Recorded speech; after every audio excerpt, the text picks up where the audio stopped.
माँ, नाक नहीं खींचेंगी आप मेरा? नहीं।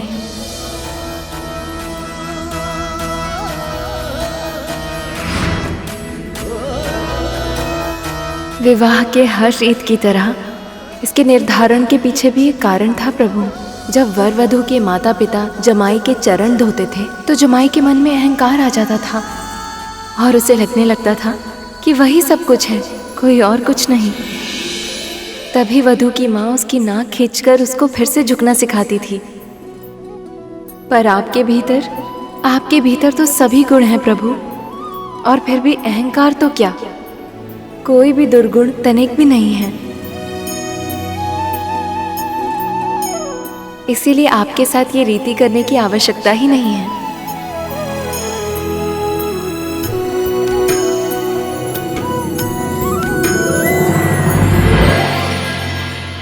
आइए प्रभु। पधारिए। सारी बारातियों के पैर अवश्य पखारना।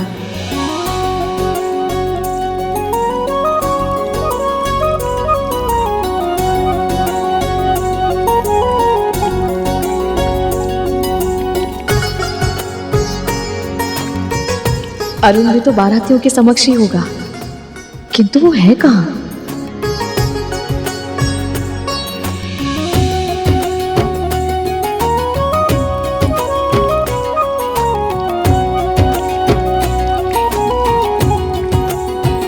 अरुण,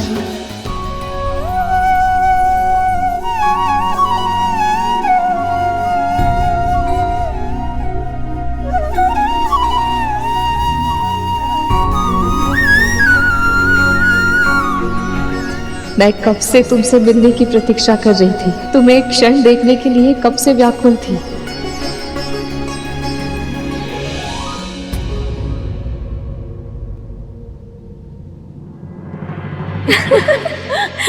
इनके तो पाँव ही नहीं है, फिर पाँव कैसे धोएं?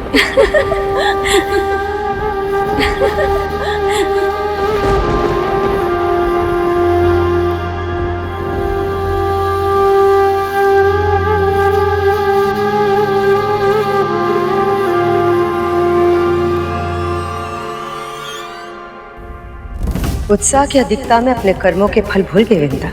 सोचा है क्या कहेगी अरुण से, जिस पुत्र का पूरा जीवन तूने नष्ट कर दिया, कैसे करेगी उसका सामना? अब तो ऐसी मां निकली जिन्होंने अपने ही पुत्र पर ऐसा प्रहार किया।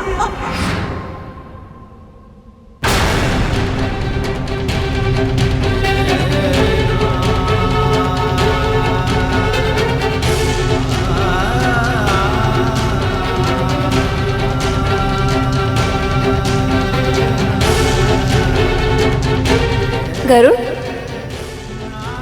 तनिक सुन पुत्र।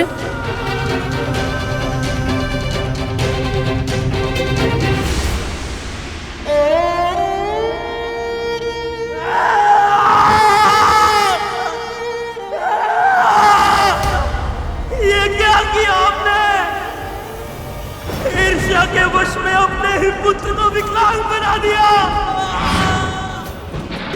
इस महापाप के लिए मैं आपको कभी क्षमा नहीं करूंगा।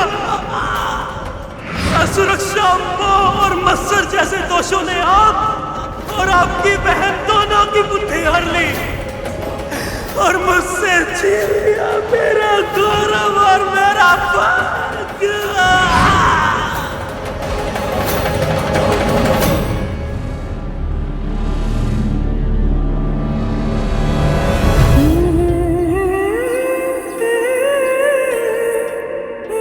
कुछ क्षण के लिए मुझे अकेले रहने दे गरुड़, जा यहाँ से।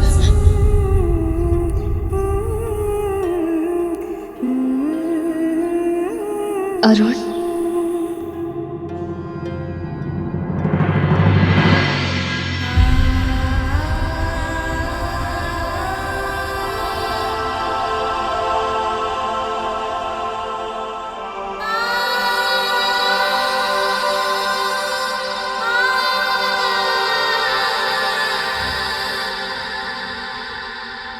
अरुण,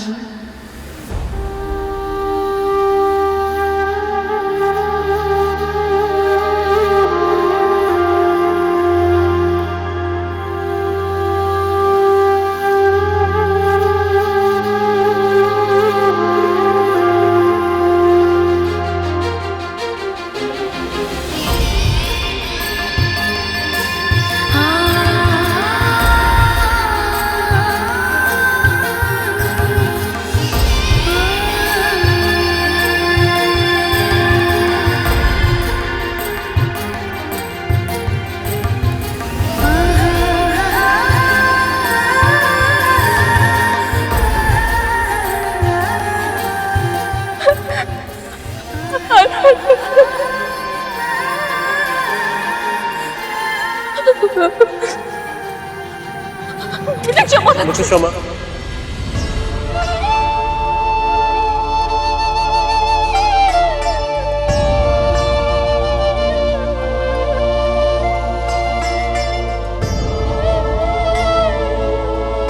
मेरे कारण आपका पूरा जीवन व्यर्थ हो गया माँ। मेरे श्राप ने आपको दास्ता के नर्क में धकेल दिया। मैं अपने आप को कभी क्षमा नहीं कर पाऊंगा।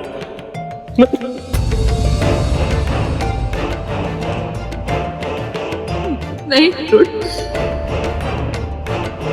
तेरा श्राप पूरी तरह से उचित था। मेरे कारण तू सदैव के लिए अर्थविकसित रह गया। यदि मैंने धैर्य रखा होता तो आज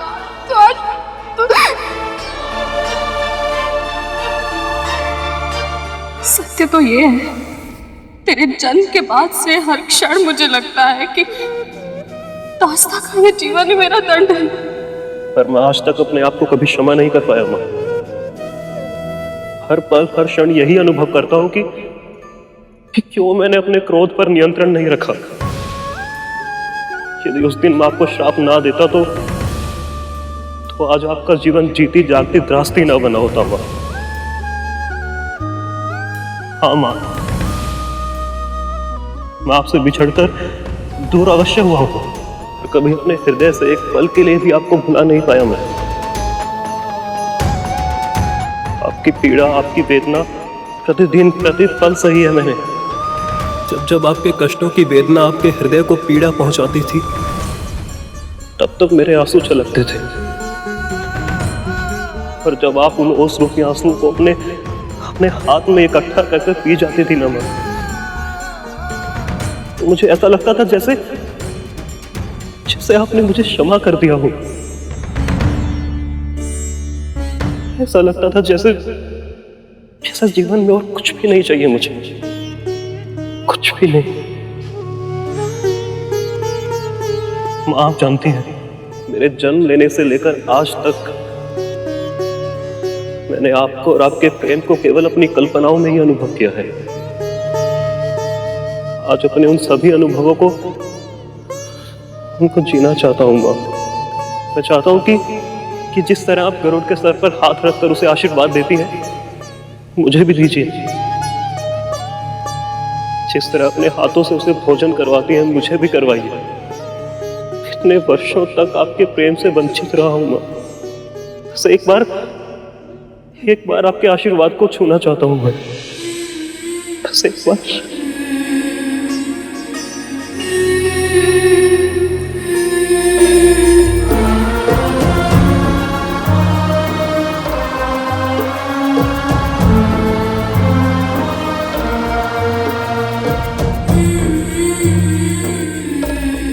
जानता है, गर्व है मुझे तुझ पर।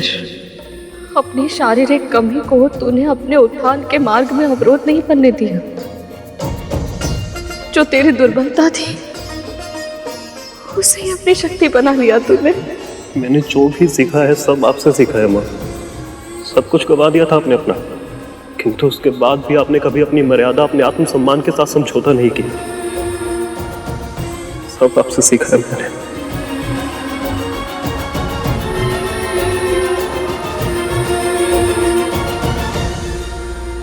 सत्य कहते हैं सब।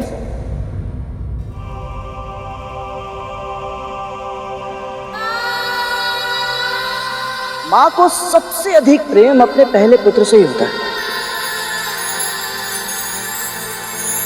देखा आपने अरुण भैया, आपके मिलते ही मां मुझे भी भूल गई।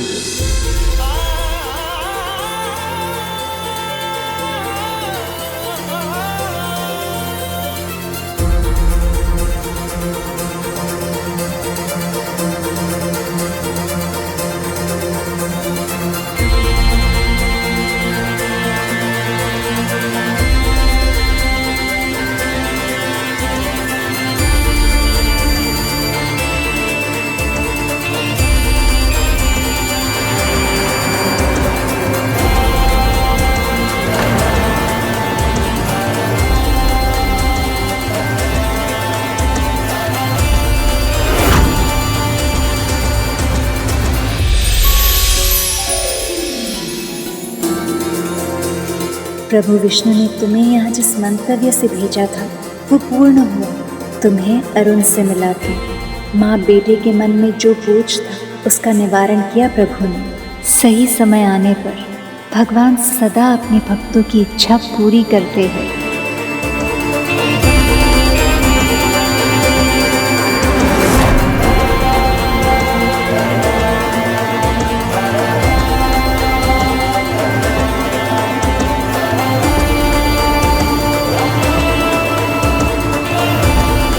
एक बार फिर विद्या और उसके पुत्रों ने मेरी योजना विफल कर दी।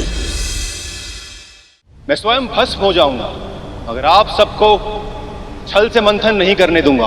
तुम्हें आभास है तुम किसे धमकी दे रहे हो? महाराज के कोप से केवल तुम दोनों का ही विनाश नहीं, अभी तो तुम्हारे परिवार और संतान भी सदैव के लिए दुर्भाग्य के अंधेरों में खो जाएंगे। अभी भी समय है मूर्खों, अपने ये तने हुए शीश झुकाकर महाराज के आदेश का पालन करो और हमें चुपचाप मंथन करने दो।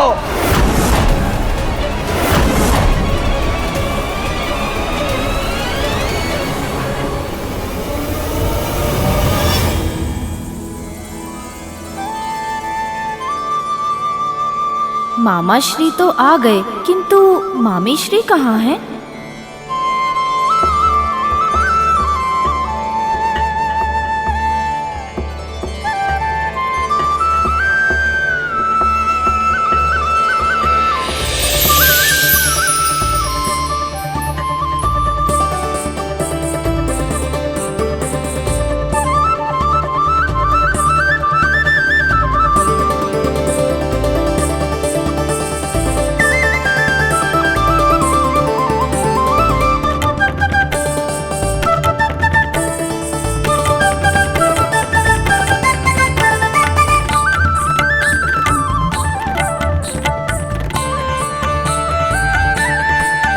लक्ष्मी, मुझसे अब और प्रतीक्षा नहीं हो रही। शीघ्र आइए। आपको देखने के लिए मेरा मन और आतुर होता जा रहा है।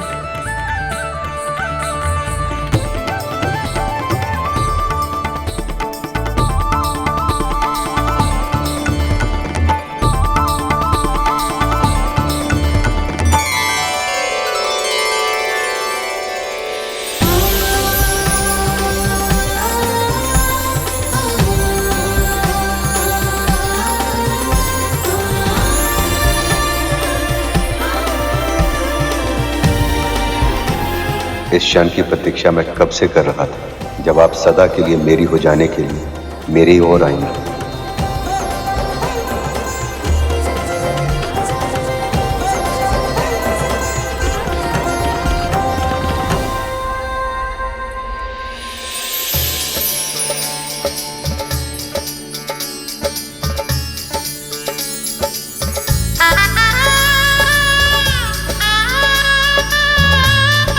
हम कब से इस क्षण की प्रतीक्षा कर रहे थे, जब माता लक्ष्मी और प्रभु विष्णु का मिलन हो जाए। ये हमारा परम सौभाग्य है कि हम इस दिव्य मिलन के साक्षी बने।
हम ये मंथन नहीं कर सकते। आपको भी सत्य का आभास हो ही गया महाराज।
माँ, हम दोनों परमपिता विष्णु और शिव जी का आशीर्वाद प्राप्त करने के लिए तपस्या करने जा रहे हैं। हम भक्ति की शक्ति प्राप्त करना चाहते हैं।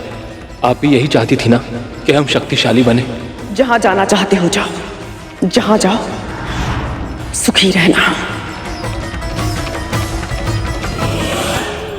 प्रणाम माँ।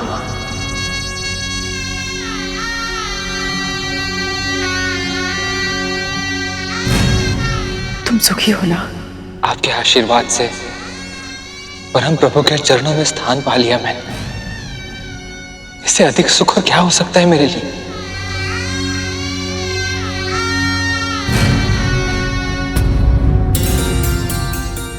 विद्या माँ,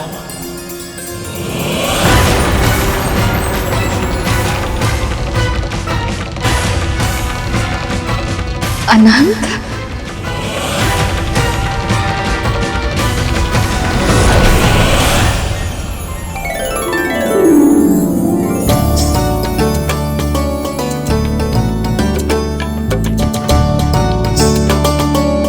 सदैव सुखी रहे, यशस्वी हो।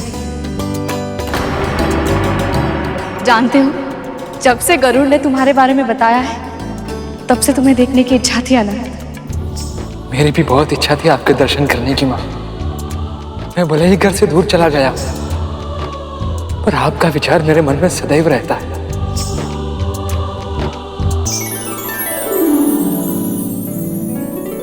इतने वर्षों के बाद तुम्हारा पुत्र तुमसे मिला है कद्रुन,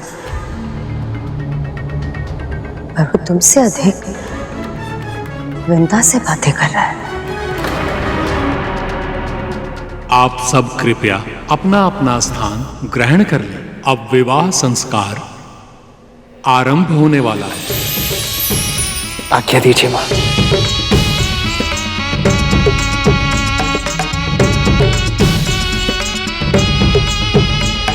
माँ, विवाह को संस्कार क्यों माना जाता है?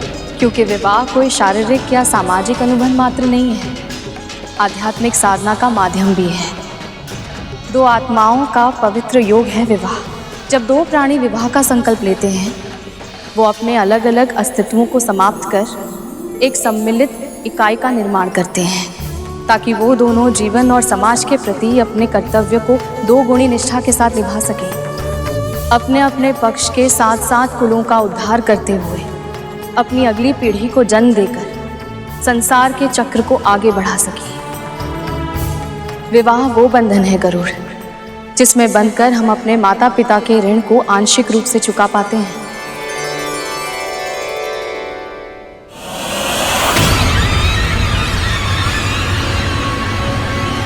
हम ये मंथन नहीं कर सकते।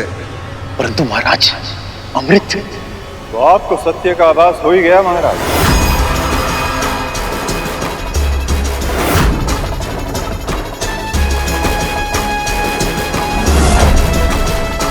गुरुदेव आप? हाँ, मैं जानता था कि आपको देवताओं की सहायता के बिना अमृत प्राप्त नहीं होगा। फिर भी मैंने आपको प्रयास के लिए प्रोत्साहित किया। मुझे पता था महाराज कि आप इस कार्य में असफल होंगे। तभी आपको समझ में आएगा कि आपके वास्तविक शत्रु देवता नहीं बल्कि विष्णु है।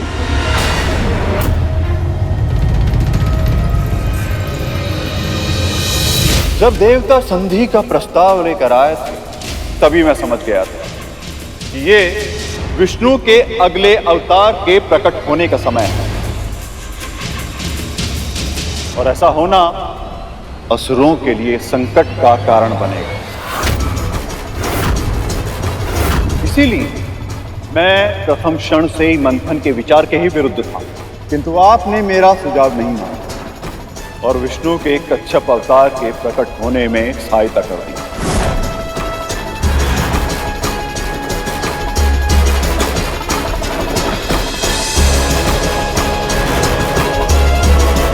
और इसी मूर्खता के कारण लक्ष्मी क्षीर सागर से वापस लौट आए।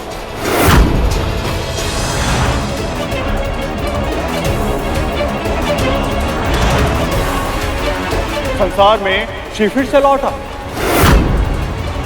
आप सभी असुरों के कारण देवता अपनी शक्तियां पुनः प्राप्त करने में सफल हुए।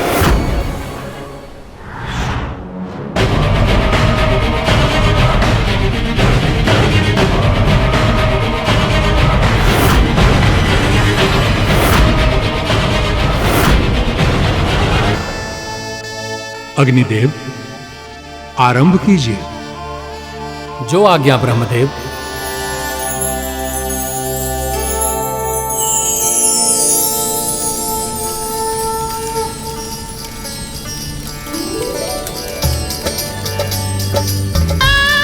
ओम इंद्राय स्वाहा, ओम सोमाय स्वाहा, इदम सोमाय नमः इत्याज्य भागौ, ओम भुवः स्वाहा।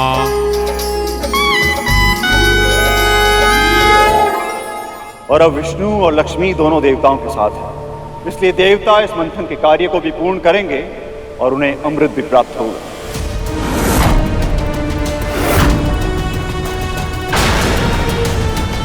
फिर चाहे ये मंथन असुरों के साथ पूरा हो या उनके बिना।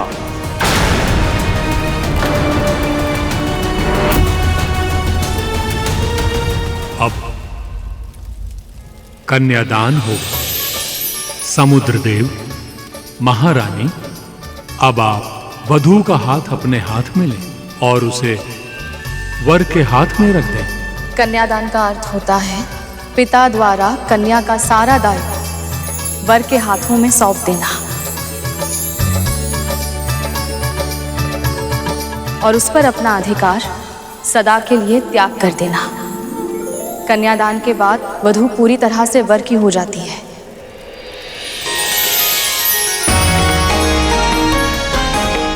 मैं भी सदैव आपका ही रहूंगा। ओम स्वस्ति न इंद्रो वृद्धश्रवाः, स्वस्ति न पूषा विश्ववेदाः, स्वस्ति नस्ताक्षर्यो अरिष्टनेमिः, स्वस्ति नो बृहस्पतिर्दधातु। ओम ओम शांति शांति शांति। देवी सरस्वती, देवी पार्वती, अब आप दोनों वर और वधू के बीच गठबंधन करें।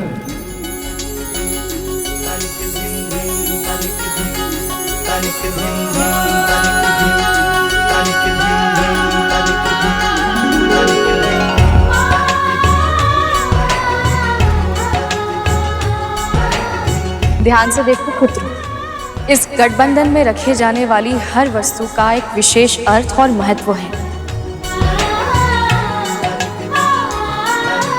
मुद्रा का अर्थ है धन पर पति और पत्नी का समान अधिकार होगा। पुष्प सदैव हंसते और मुस्कुराते रहने का प्रतीक है। हल्दी निरोगी जीवन की प्रतीक होती है। एक गृहस्थी सुचारू रूप से तभी चल सकती है जब पति पत्नी दोनों पूरी तरह से स्वस्थ और निरोगी हों। और फिर मेरी प्रिय दूर्वा घास भी डाली जाती है, जो कभी ना मुरझाने वाले प्रेम की प्रतीक है। जानते हैं अरुण गरुड़, दूर्वा कितनी भी क्यों ना सूख जाए, उसे भूमि पर डाला जाए तो वो फिर से उग जाती है। इसीलिए दूर्वा ये संदेश देती है कि यदि कभी क्रोध और रुष्टता के कारण दाम्पत्य जीवन का पौधा सूखने लगे तो उसे प्रेम की भूमि में बो करके फिर से हरा भरा बना लेना चाहिए। वो देखिए, देवी सरस्वती ने अभी अभी गठबंधन में अक्षत डाला है। अक्षत अन्न की संपन्नता का प्रतीक होता है पुत्रों, और इतनी संपन्नता तो होनी ही चाहिए कि परिवार के साथ साथ समाज की भी भूख मिट जाए।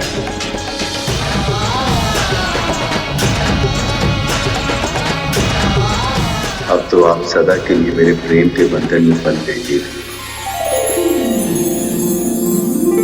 इस प्रेम बंधन में बंध कर मुझे संसार के सारे सुख प्राप्त हो गए प्रभु।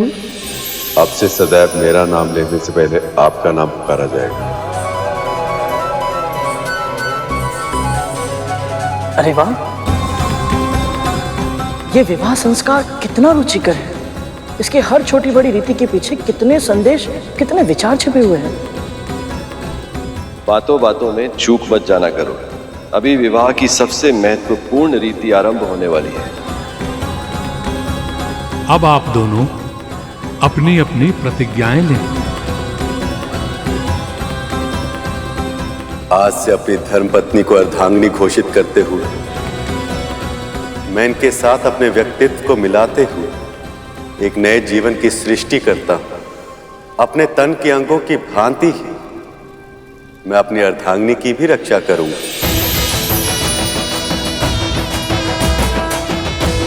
अपने जीवन को पति के साथ संयुक्त करके मैं एक नए जीवन की सृष्टि करूंगी। इसके पश्चात सत्य अर्थ में मैं आपकी अर्धांगिनी बनकर रहूंगी। मैं पूरी प्रसन्नता से अपनी पत्नी को गृह लक्ष्मी का महान अधिकार सौंपता हूं। आज से सदैव जीवन के निर्धारण में मैं इनके परामर्श को महत्व दूंगा। अपने पति के परिजनों को एक ही तन के विभिन्न भाग मानकर उन सब के साथ सम्मान पूर्वक व्यवहार करूंगी।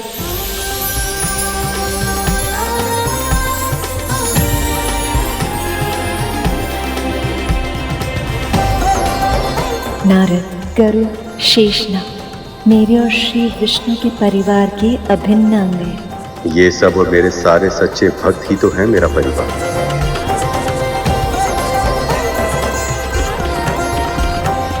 क्या लगता है आप सब कि विष्णु वहां विवाह में व्यस्त हैं तो उनको ज्ञात नहीं है कि आप यहाँ क्या करने का प्रयत्न कर रहे हैं? किंतु वो आपको बिल्कुल भी रोक नहीं रहे, कुछ भी नहीं कर रहे हैं इसके लिए। क्यों? एक कारण, सिर्फ एक छोटा सा कारण चाहिए उन्हें, ताकि वो इस संधि तोड़ सकें और आप असुरों को इस मंथन की प्रक्रिया से दूर कर सकें।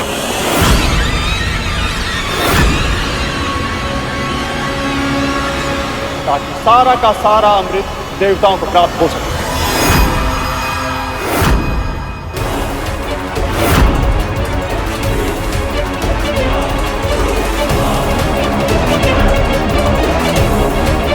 हे महादेव, हमसे बहुत बड़ी भूल हो गई। क्षमा करें गुरुदेव, हम तो कल्पना भी नहीं कर पाए कि हमारे विरुद्ध इतना बड़ा षड्यंत्र रचा गया।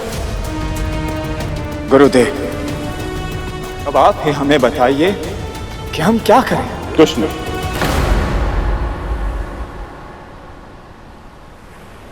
अब आप कुछ नहीं कर सकते, इसलिए जो संकल्प किया है उसे पूर्ण करना होगा। विष्णु और लक्ष्मी का विवाह समाप्त होने तक की प्रतीक्षा कीजिए और उसके बाद पुनः मंथन के कार्य में जुट जाइए। और इस समुद्र मंथन के साथ साथ एक विचार मंथन भी अपने मस्तिष्क में हर क्षण करते रहिए कि असुरों को अमृत पहले कैसे प्राप्त हो।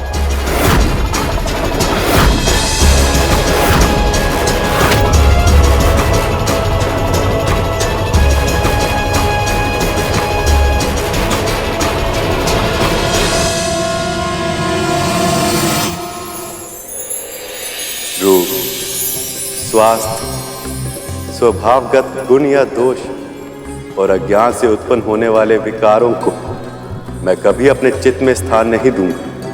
उनके कारण असंतोष व्यक्त नहीं करूंगा। पत्नी द्वारा यदि कभी कोई भूल हो जाए तो स्नेहपूर्वक उसे सुधारते या सहते हुए मैं पत्नी के प्रति आत्मीयता बनाए रखूंगा। सदैव परिश्रम पूर्वक घर के सारे कार्य करूंगी। मैं पति की प्रगति और घर के विकास के लिए समुचित योगदान करूंगी। मैं पत्नी का मित्र बनकर रहूंगा और सदैव अपार स्नेह देता रहूंगा। इस वचन का पालन मैं पूरी निष्ठा और सत्य के आधार पर करूंगा। मैं पतिव्रत धर्म का पूर्ण रूप से पालन करूंगा, कपट और दुरावा नहीं करूंगा। पति के आदेशों का अविलंब पालन करने का अभ्यास करूंगी। जिस तरह से पत्नी के लिए पतिव्रत की मर्यादा का निधान है, मैं स्वयं उसी दृढ़ता से पतिव्रत का पालन करूंगा। चिंतन और आचरण दोनों में पर नारी के साथ वासनात्मक संबंध का विचार भी कभी नहीं आने दूंगा। मैं सेवा, स्वच्छता और प्रिय वचन का सदैव पालन करूंगी। ईर्ष्या और कुड़न से दूर रहूंगी और सदैव प्रसन्नता बांटने का प्रयास करूंगी। पत्नी की प्रगति, सुख और सुरक्षा की व्यवस्था मैं अपनी पूरी शक्ति के साथ करूंगा। किसी के सामने भी पत्नी को लांछित या तिरस्कृत कभी नहीं करूंगा। पत्नी होने के नाते मेरे पति मेरे लिए देवता स्वरूप, यही मानकर और सारे मतभेदों को भूलकर मैं सदैव आपकी सेवा करूंगी। कभी आपका अपमान नहीं करूंगी।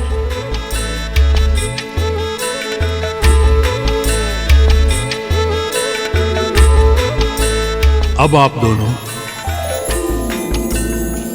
शिलारोहण के लिए खड़े हो जाएं।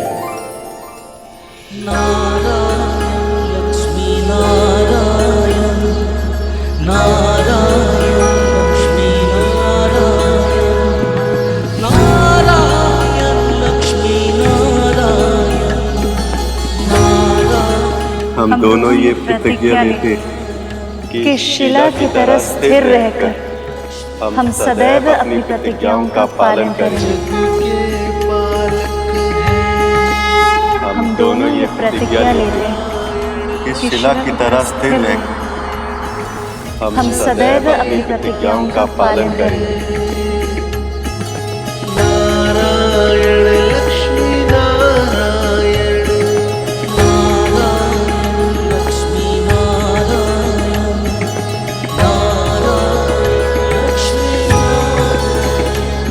अब वर वधू अग्नि के समक्ष फेरे लेंगे।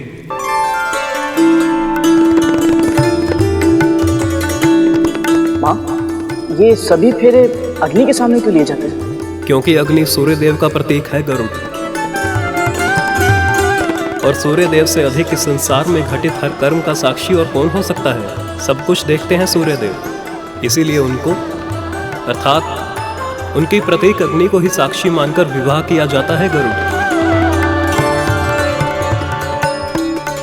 अद्भुत।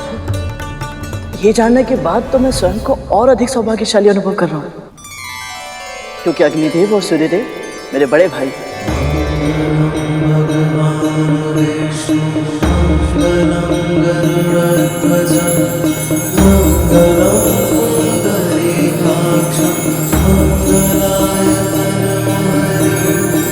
चाहे कैसी भी परिस्थिति क्यों ना हो, मैं आपसे कभी दूर नहीं जाऊंगी प्रभु। आपके सम्मान की रक्षा के लिए कुछ भी करूंगा, जिसकी कोई कल्पना भी नहीं कर सकता। वो भी घटित होने पर विवश कर दूंगा, पर आपके सम्मान पर कभी कोई आंच नहीं आने। संपूर्ण सृष्टि में सबसे अधिक महत्वपूर्ण मेरे लिए अब एक ही वस्तु है प्रभु, आपकी प्रसन्नता। अरुण, गरुड़, देखो, इस संसार में पुरुष से अधिक महत्व नारी को दिया जाता है। इसलिए पहले 4 फेरों में नारी का स्थान आगे होता है। मैं सदैव अपने सुख से अधिक महत्व आपके सुख को दूंगा। अपनी आवश्यकताओं से पहले आपकी आवश्यकताओं का ध्यान रखूंगा। आपका हर्ष उल्लास अपनी प्रसन्नता से भी अधिक महत्वपूर्ण होगा मेरे लिए। संतुलन बनाए रखने के लिए अंतिम के 3 फेरों में पुरुष को आगे बुलाया जाता है।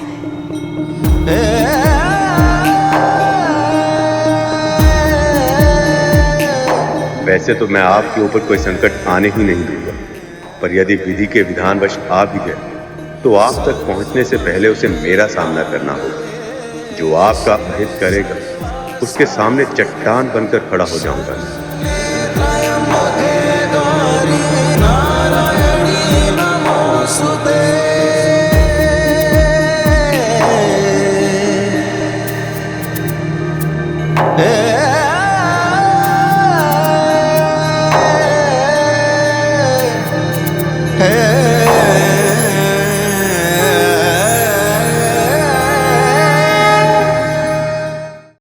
अब सप्तपदी की रीत की जाएगी। सप्तपदी? ये क्या होता है माँ? सप्तपदी का अर्थ होता है वर और वधू का एक साथ 7 पग चलना। ये 7 पग विवाह की लंबी यात्रा पर ठीक से चल पाने के लिए अनिवार्य होते हैं गरुड़।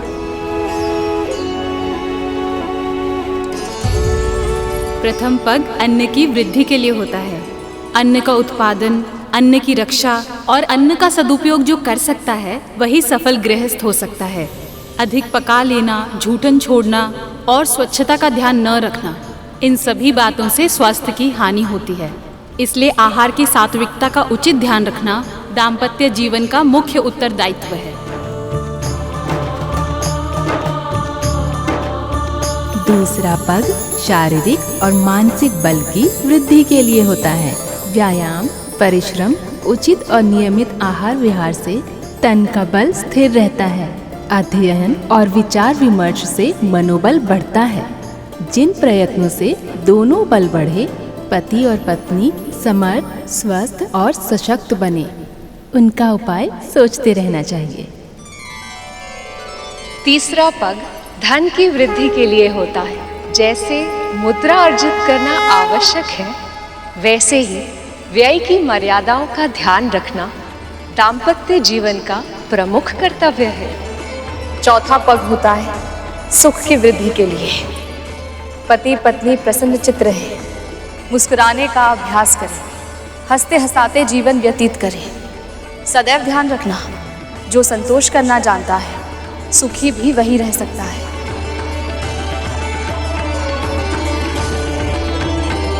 पांचवा पग परिवार पालन की नीति सिखाने के लिए होता है। छोटे बड़े सभी के साथ उचित व्यवहार किया जाए।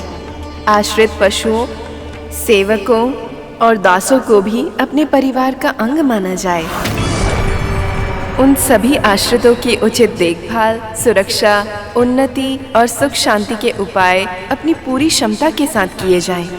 यही इस 5वें पग की शिक्षा है।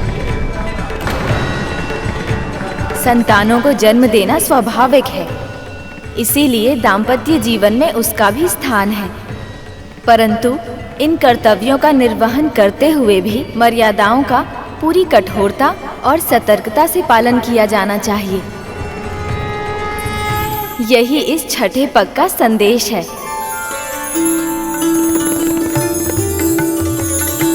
और ये 7वां पग मित्रता को स्थिर रखने और बढ़ाने के लिए होता है। पति पत्नी दोनों ही ये ध्यान रखें कि उनकी ओर से कोई त्रुटि तो नहीं हो रही। साथ ही अगर कोई भूल कर भी रहा हो तो उसका उत्तर कठोरता से नहीं बल्कि सच्चता और सहृदयता के साथ दिया जाना चाहिए। दुष्टों के साथ दुष्टता की नीति सांसारिक व्यक्तियों के साथ एक सीमा तक अपनाई जा सकती है, परंतु अपने साथी का हृदय जीतने के लिए उदारता, सेवा, सौजन्यता और क्षमा जैसे शस्त्र ही उपयोग में लाने जाने चाहिए। सप्तपदी में 7 पग बढ़ाते हुए 7 सूत्रों को आत्मसात करना होता है। इन आदर्शों और सिद्धांतों को यदि पति पत्नी अपना लें और इस मार्ग पे चलने के लिए पग से पग मिलाकर अग्रसर होने की ठान लें, तो दाम्पत्य जीवन की सफलता में संदेह की संभावना ही नहीं बचती।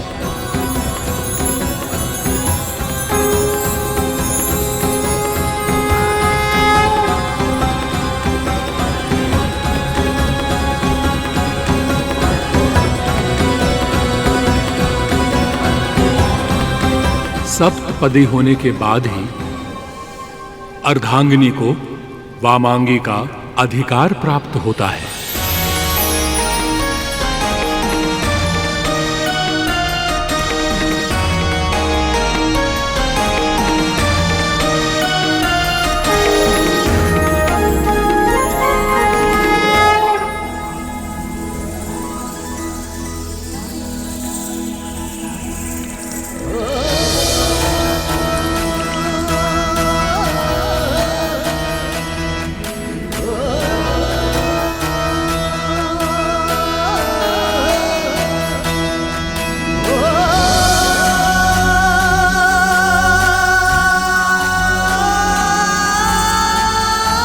अब देवी लक्ष्मी की मांग में सिंदूर डालने की विधि आरंभ होगी।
जानते हो सिंदूर मांग में क्यों भरते हैं? क्योंकि ब्रह्म ज्योतिर्मय है और उसकी ज्योति का रंग लाल है।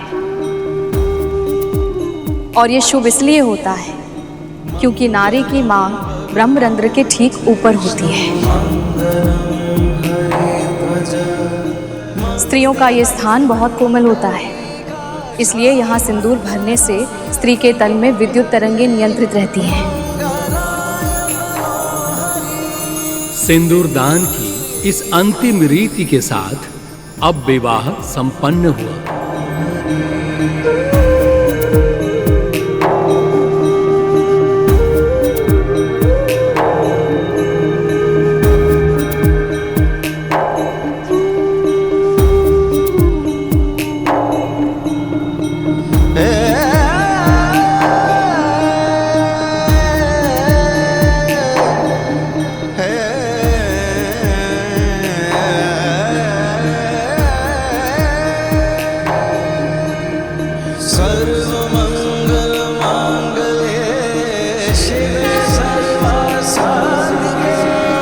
इस विवाह और इस दृश्य को देखकर मेरा जीवन धन्य हो गया।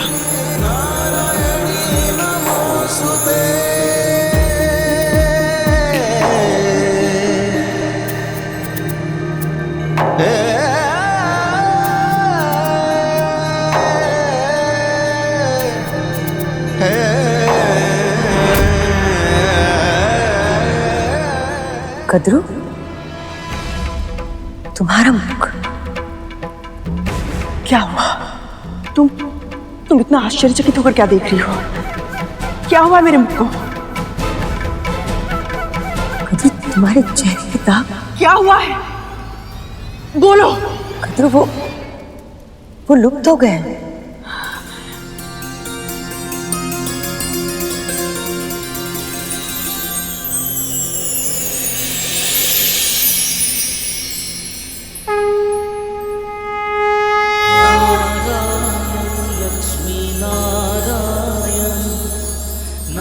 धन्यवाद प्रभु विष्णु, धन्यवाद माता लक्ष्मी, आपको कोटि कोटि धन्यवाद।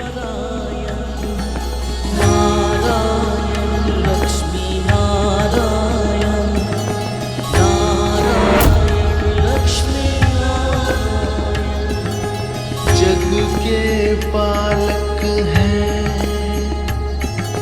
नारायण, लक्ष्मी नारायण, जग के पालक हैं नारायण, लक्ष्मी नारायण, नारायण लक्ष्मी नारायण, नारायण लक्ष्मी नारायण। लगता है आप समझी नहीं असुर माता।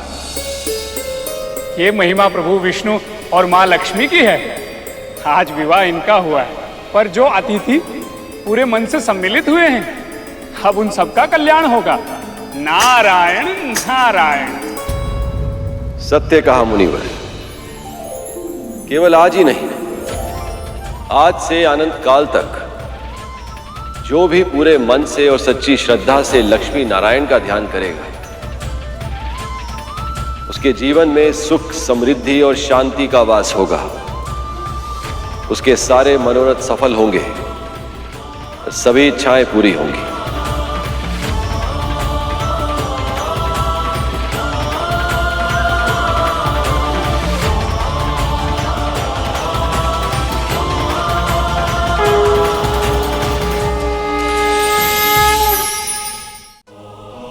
मेरी तो बस एक ही इच्छा है, मेरी संतानों को अमृत मिल जाए और वो सर्वशक्तिमान बन जाए।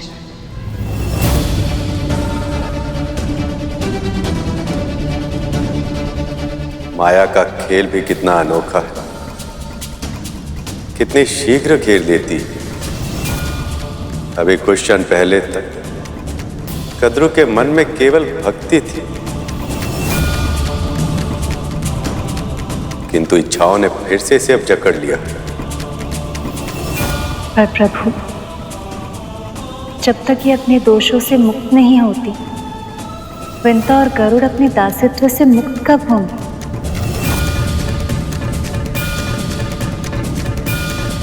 शीघ्र होगा, अब वो मेरा दायित्व है।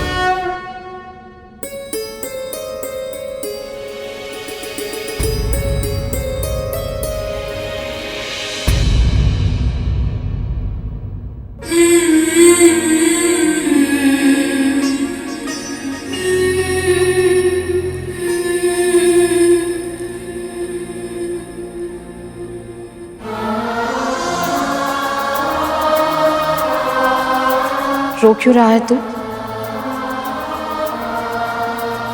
मुझे दासी के इन वस्त्रों में देखकर ये तो होना ही था ना गरुड़। परंतु क्यों मां? जब प्रभु विष्णु और माता लक्ष्मी के आशीर्वाद से बड़ी मां के मुख्य धब्बे हट सकते हैं, फिर हमें दासत्व से मुक्ति क्यों नहीं कर? किसी और को क्या मिला है और हमें क्या नहीं मिला, ये सोचना व्यर्थ है।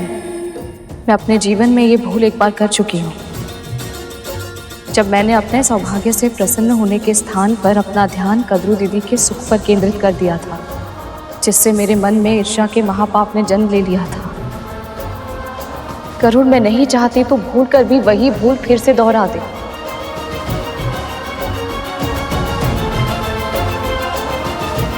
आप सही कह रही हो।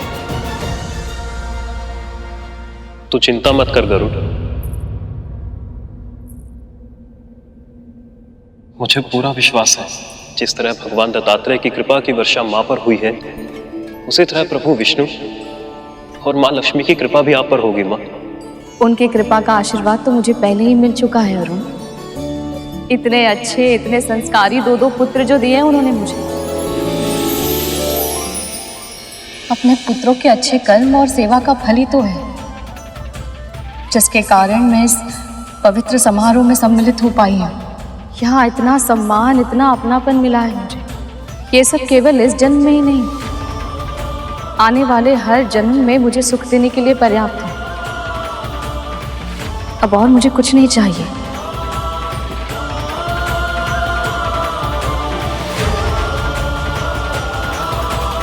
जब आपके सुख का दायित्व स्वयं प्रभु विष्णु के लिए है, तो अब कोई संकट, कोई पीड़ा आपको छू नहीं पाएगी। प्रभु, विदाई के इस भावुक क्षण में हम दोनों की ओर से एक छोटा सा उपहार स्वीकार कीजिए।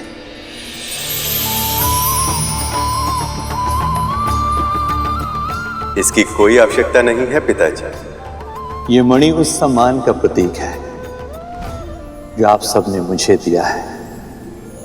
आज मैं अपनी पुत्री के साथ साथ इस मणि को भी आपको सौंप रहा हूं। आपकी पुत्री मेरे हृदय में वास करती है।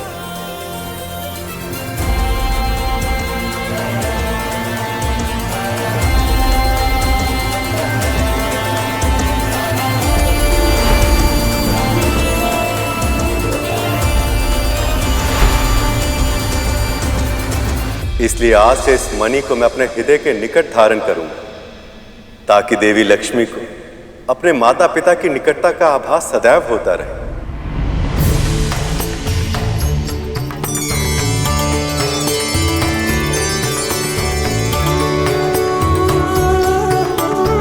सारे संसार की श्री को हम दोनों भला दे ही क्या सकते हैं, फिर भी पुत्री, इसे हमारी प्रेम की भेंट समझकर स्वीकार कीजिए।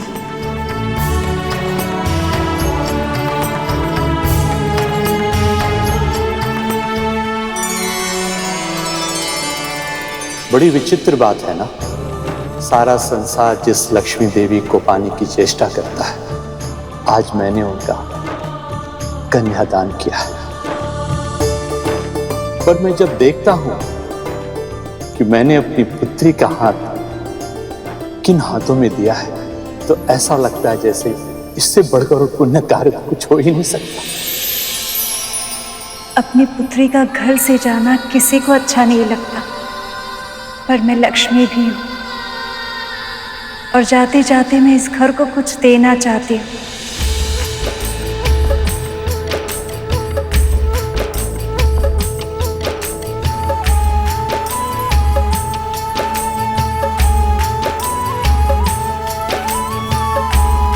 ये खिल प्रसन्नता का प्रतीक है जो मुझे इस घर ने दिया है।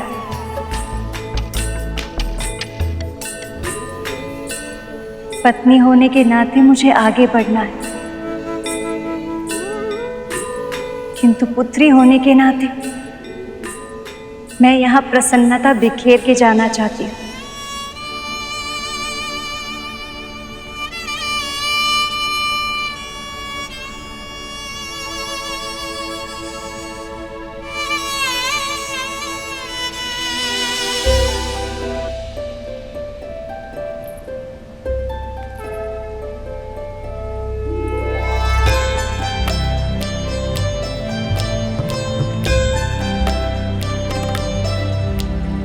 सुमनत वंदित सुंदरी माधवी चंद्र सहोदरी है ममाए, मुनि गण वंदित मोक्ष। जिसका पुत्र स्वयं स्वर्गाधिपति हो, उसे किसी के सामने झोली फैलाने की क्या आवश्यकता। सुपूजित सद्गुण वर्षिणी शांति युते, जय जय है मधुसूदन कामिनी धन लक्ष्मी रूपेणा पालय मां। श्लो अष्टलक्ष्मी नमस्तुभ्यं वरद काम रूप सहस्फलारूढे भक्त मोक्ष प्रदायिनी जगन्मात्रे च मोहिन्ये मङ्गलं शुभमङ्गलम्।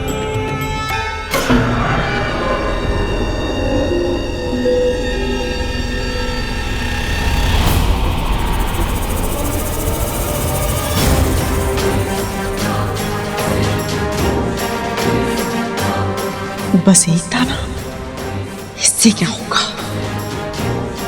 अच्छा हो, ये व्रत की प्रथा के साथ ये विवाह भी संपन्न हुआ और अब शुरू होगा मंथन। रुक जाइए मामी श्री, आप इस रथ पर नहीं चढ़ सकती। गणेश जी अब क्या करना चाहते हैं? कहीं कोई भूल चूक ना हो गई, अब और विघ्न ना आ जाए।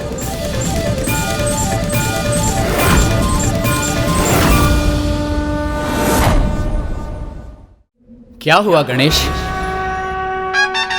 तुम्हारा और तुम्हारे मूषिकों का पेट नहीं भरा क्या?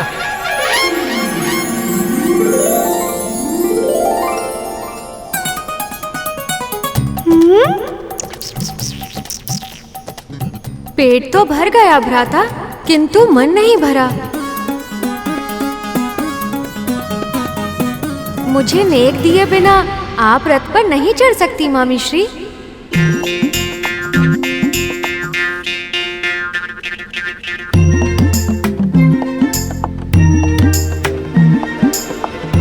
स्वामी, अभी तो आपने वचन दिया था कि सारी परिस्थिति में आप मेरे साथ रहेंगे, और अभी आपने मुझे अकेला छोड़ दिया। मैं आपके साथ ही हूं देवी, और सदैव आपके साथ रहूंगा। किंतु छोटे भांजे ने आपसे नेक मांगा है, ये उसका अधिकार है, ये तो आपको अवश्य देना होगा।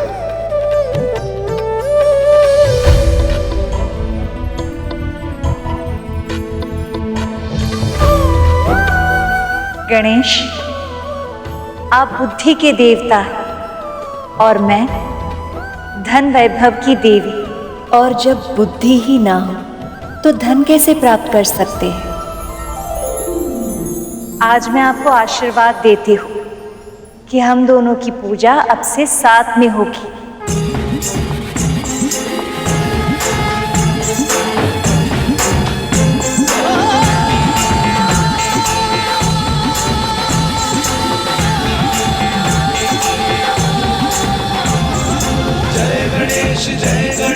जो हम दोनों का स्मरण साथ में करेगा वो ज्ञान और सफलता दोनों पाएगा, सदैव सुखी रहेगा। आपने बहुत अनुपम उपहार दिया है मामी श्री, इससे उत्तम नेक कोई और हो ही नहीं सकता।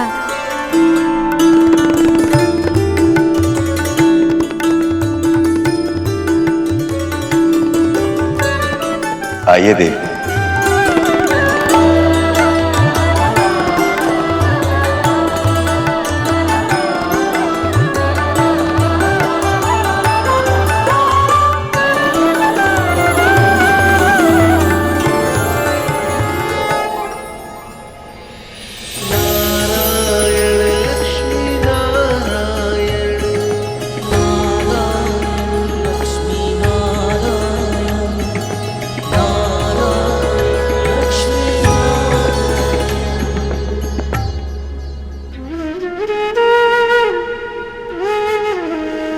विंता,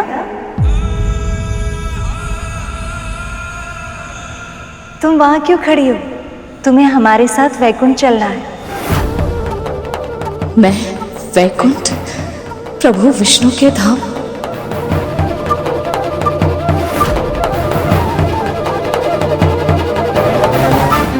क्या हुआ? चौंक क्यों गई? विवाह हुआ है, पर वैकुंठ में भी तो रीतियां होंगी ना। जिस प्रकार इतने अच्छे से तुमने मेरी यहाँ सहायता की, वहां वैकुंठ में भी तो करोगी ना। सदैव विंता को मुझसे अधिक महत्व मिलता है।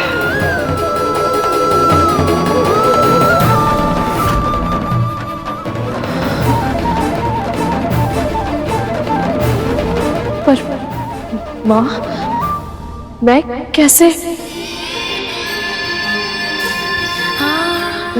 नहीं नहीं माँ, मैं नहीं आ सकती माँ। विंता, मैं स्वयं तुम्हें मेरे साथ वैकुंठ चलने के लिए कह रही हूँ और तुम मना कर रही हो। मेरे कहने का अर्थ ये नहीं है माँ, पर मैं कैसे? देवी विंता, वैकुंठ की स्वामिनी ने स्वयं आपसे साथ चलने का आग्रह किया। आप इनका आदेश टाल नहीं सकती।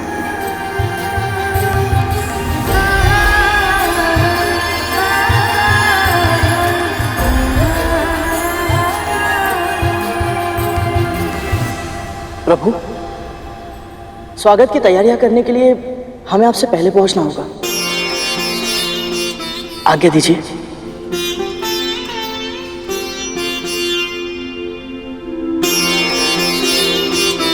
चलिए मां।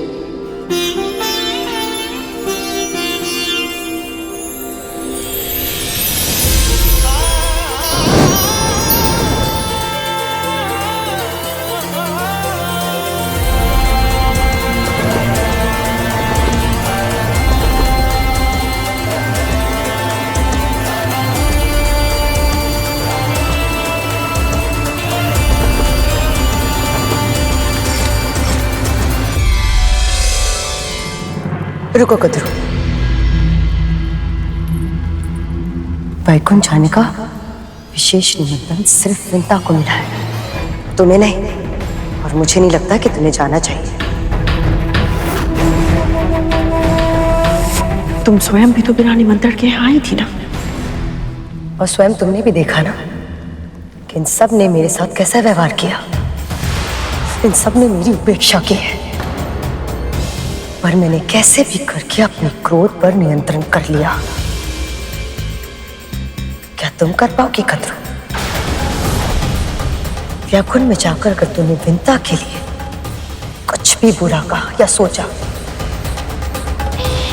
तो ना जाने परिणाम क्या होगा।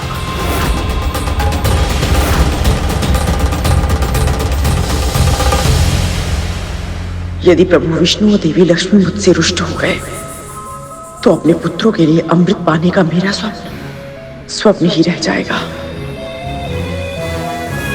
तुम ठीक कह रही हो, मुझे वैकुंठ नहीं जाना चाहिए।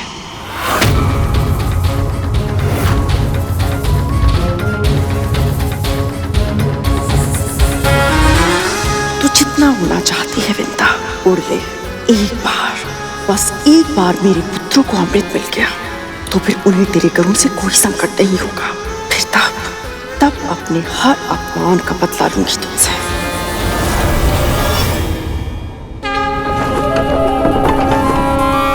अद्भुत, अविश्वसनीय, कितना सुंदर है ये लोग।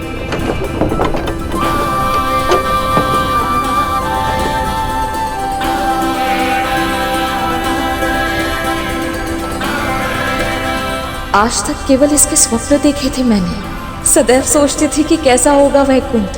अपनी कल्पना से इसके भित्ति चित्रों में रंग भरती थी, पर ये स्थान तो मेरी कल्पना से भी परे है गरुड़। मैं साक्षात वैकुंठ की यात्रा कर रही हूँ। ये सब तेरे कारण ही संभव हुआ है पुत्र।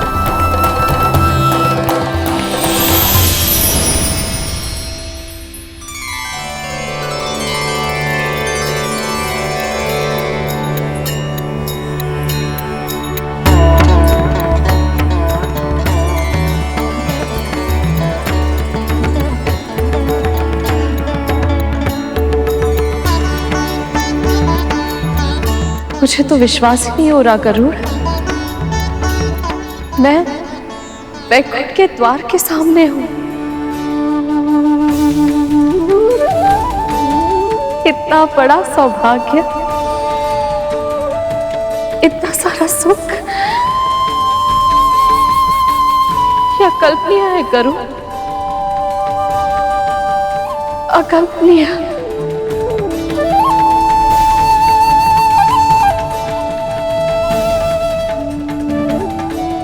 विंता, आओ आओ, अच्छा हुआ तुम तनिक पहले ही आ गई। एक बार तुम भी देख लो, गृह प्रवेश की कोई सामग्री छूट तो नहीं गई? मैं? हाँ, मैं कैसे देखूं? अरे चलो भी। ये देखो।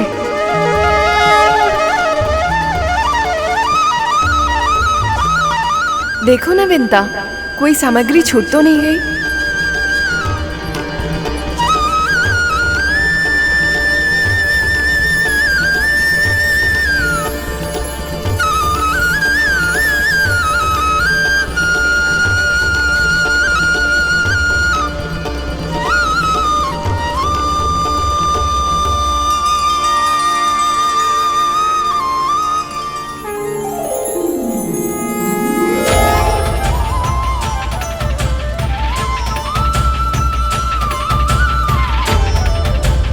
माँ, प्रभु विष्णु और माता लक्ष्मी आ गए।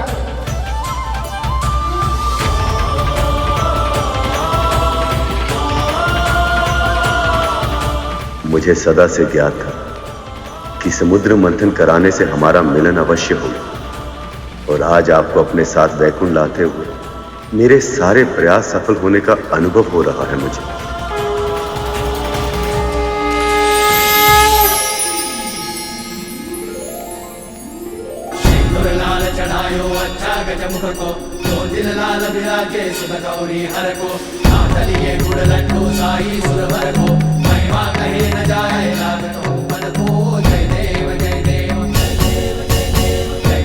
पूजा स्वीकार करें गणपति, भीतर पधारें।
सुमनत वंदित सुंदरी माधवी चंद्र सहोदरी है ममाए, मुनिगण वंदित मोक्ष प्रदायनी मंजुल भाषिणी वेदनुते, पंकज वासिनी देव सुपूजित सद्गुण वर्षिणी शांतियुते। जय जय है मधुसूदन कामिनी आदि लक्ष्मी परिपालय मां।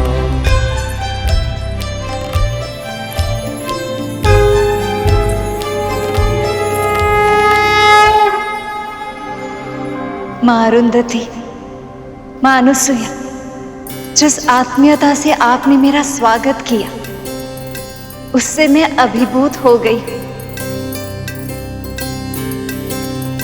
गरुड़, विंता, तुम दोनों अपनी कर्तव्य पूरी निष्ठा के साथ निभाते हो और वो बहुत प्रशंसनीय है।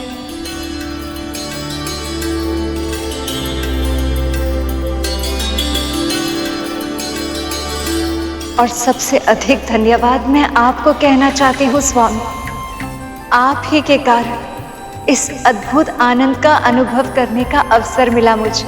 केवल आप ही नहीं दे, संसार की हर स्त्री इसी सम्मान की अधिकारी है, क्योंकि पत्नी का धर्म निभाते समय वो जितने त्याग करती है उसकी कल्पना भी नहीं की जा सकती। मेरे सखा ने बिल्कुल सत्य कहा है देवी। एक कन्या जिस घर में पली बड़ी होती है उस घर को, माता पिता को, भाई बहन, सखी संबंधियों को, सभी को छोड़कर वो एक अपरिचित व्यक्ति के साथ अपना पूरा जीवन बिताने के लिए तैयार हो जाती है, केवल एक आश्वासन के सहारे। वो आश्वासन जो उसके पिता ये कहते हुए देते हैं कि ये वर तुम्हारे लिए पूरी तरह से उपयुक्त है। पूरे विश्वास से कन्या अपने पिता के वचन को अपना जीवन मान लेती है। सब कुछ त्याग कर वो एक नया जीवन लेती है। ससुराल में पग रखते ही पति के सभी संबंधी उसके अपने हो जाते हैं। सत्य तो यह है देवी कि एक स्त्री ही है जो अपने सृजन की शक्ति से कुल को आगे बढ़ा सकती है, अपने पति को अपने माता पिता के ऋण से आंशिक रूप से मुक्त कर सकती है। स्त्रियां बिना कुछ मांगे पुरुषों पर अपना सब कुछ न्यौछावर कर देती है। इसीलिए उनका सम्मान जितना किया जाए उतना ही कम है। आपका कथन सत्य है महादेव, और भावुक भी। जिस प्रकार आप सभी ने मेरा गृह प्रवेश किया, उससे न केवल मुझे प्रसन्नता हो, बल्कि मेरे भीतर आत्मविश्वास का संचार भी किया कि वधू होने के नाते मैं अपने उत्तरदायित्व अच्छे से निभा सकती हूँ। मायके से ससुराल जाते समय संसार की हर स्त्री को इसी आत्मविश्वास की आवश्यकता होती है।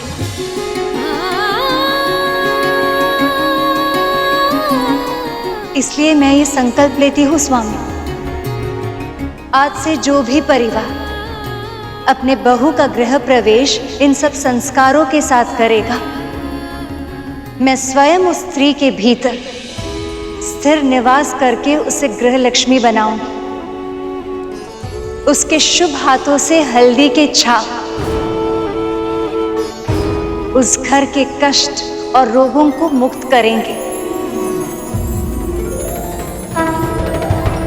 अक्षत बिखेरने से उस घर में संपन्नता और प्रसन्नता बिखरेगी, और आलते से रंगे हुए उसके पदचिह्न उस घर को धर्म और सफलता का मार्ग दिखाएंगे।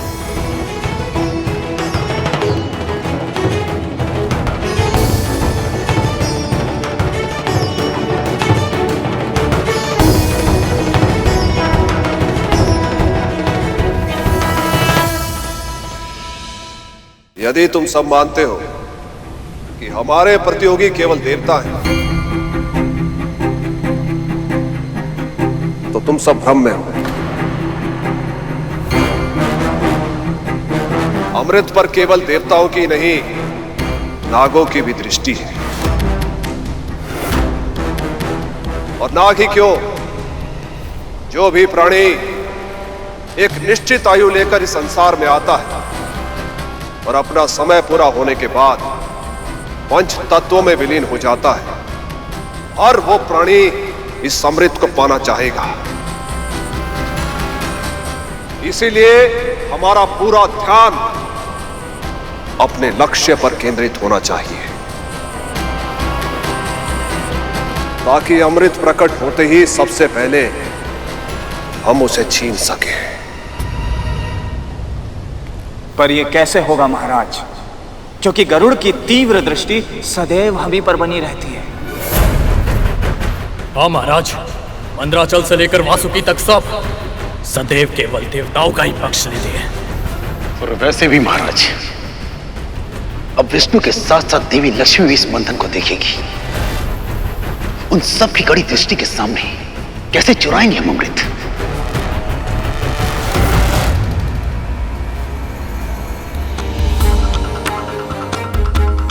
नारायण नारायण।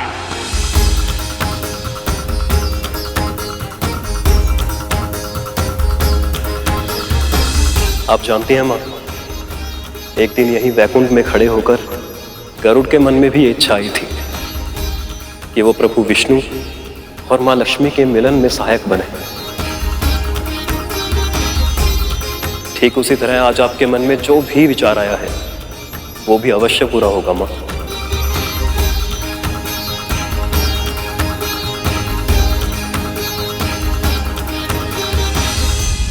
वैसे सखी, जब से आपने स्वयंवर में नारायण को चुना है, तब से मेरे भीतर एक प्रश्न उमड़ रहा है।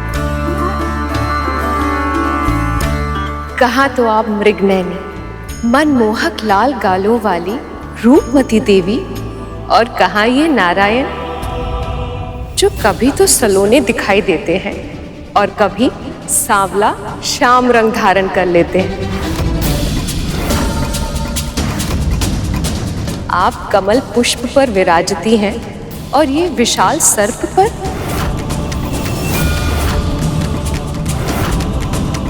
ये कैसा मेल है देवी?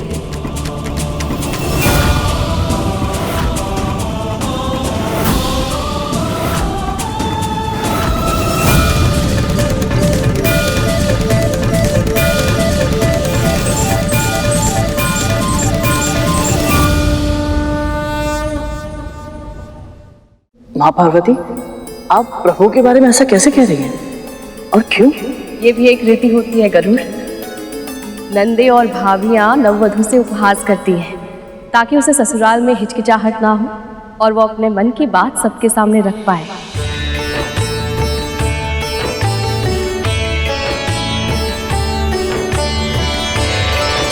श्याम रंग तो कस्तूरी का भी होता है सखी, जिसे हम मस्तक में धारण करते। मेघ भी तब वर्षा करता है जब उनका रंग श्याम हो। और एक बात तो भूल गई सखी, सबसे विशेष कमल का रंग भी श्याम है। और गालों की लाली का क्या कहना, लाल तो कौवे की जीभ भी होती थी, पर वो हमेशा बोलता है कर्कश स्वर में।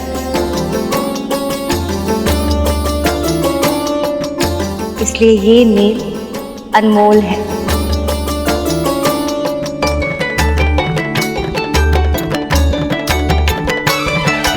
बस ऐसे ही एक दूसरे का पक्ष लेते रहिए, एक दूसरे का साथ देते रहिए। चलिए, ये रीति भी पूरी हो गई। अब प्रथम रसोई की रीति भी कर लेते हैं। अभी लाई।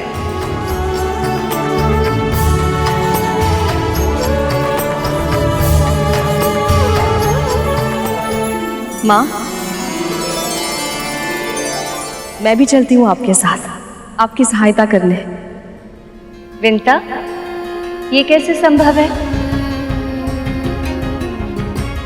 ये मेरी पहली रसोई की रीति है, तुम भोजन कैसे पकाओगी? कहीं तुम्हें ऐसा तो नहीं लग रहा कि मुझे भोजन पकाना आता ही नहीं? नहीं नहीं माँ, मेरे कहने का अर्थ ये नहीं था। मैं तो बस आपकी सहायता करना चाहती हूँ। विंता, तुमने अनगिनत बार हम सबको भोग लगाया है। आज पहली बार मुझे ये अवसर मिला कि मैं तुम्हें कुछ खिला सकूं।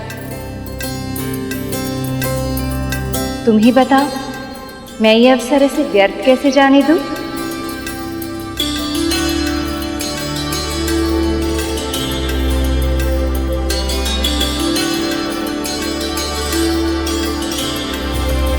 माँ लक्ष्मी रसोई में कार्य करके पकवान बनाए और मैं उन्हें ग्रहण करूं, जो कभी स्वप्न में भी नहीं देखा था, जिसकी कल्पना भी नहीं की थी, वो सत्य हो रहा है गरुड़। भगवान को भोग लगाकर जब मन को इतनी प्रसन्नता मिलती है, तो उनके हाथों से भोग खाकर तो ये जीवन तृप्त हो जाएगा पुत्र।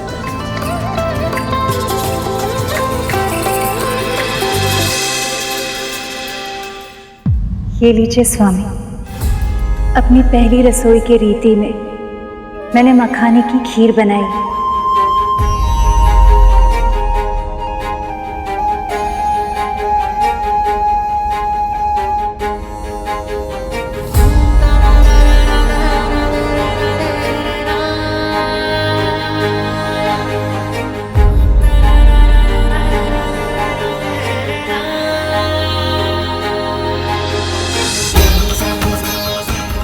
आप सब खा क्यों नहीं रहे?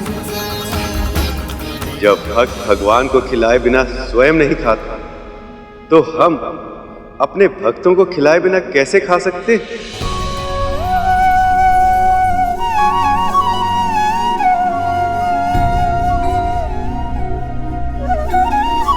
आइए देवी।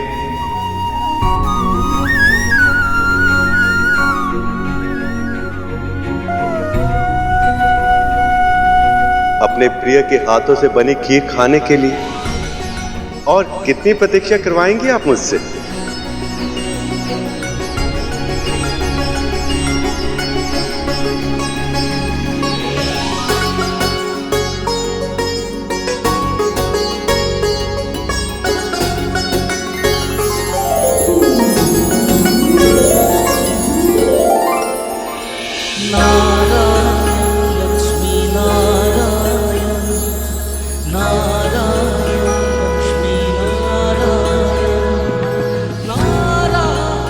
यदि बड़ी माँ यहाँ होती तो देखती कि मेरी माँ किस सम्मान के योग्य है।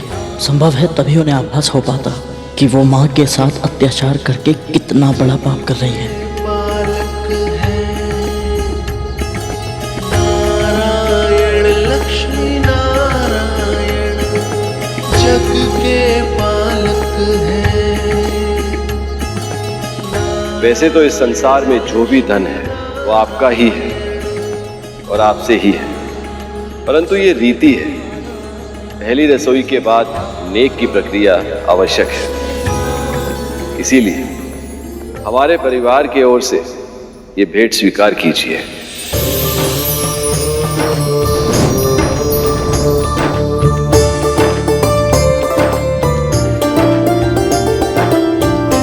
जन कल्याण का साक्षात स्वरूप है आप दोनों। आप सदैव जन कल्याण करते रहिए, यही हमारा आशीर्वाद है और हमारा उपहार भी। प्रभु, देवी लक्ष्मी, ये मेरी और देवताओं की ओर से आपके लिए छोटी सी भेंट।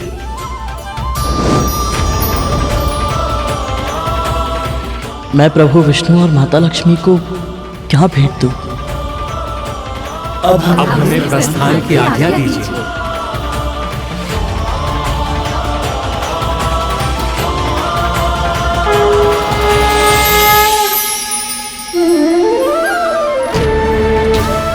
हम दोनों तो दास हैं,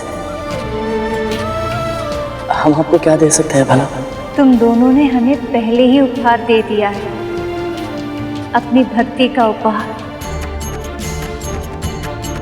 यदि भक्त की भक्ति ना हो तो भगवान भी भगवान नहीं हो सकते। अब आज्ञा दीजिए प्रभु, ताकि महारानी के महल लौटने से पहले मैं वापस पहुंच सकूं। देवी विंता, आपकी कर्तव्य निष्ठा सत्य ही अद्भुत है। प्रस्थान कीजिए।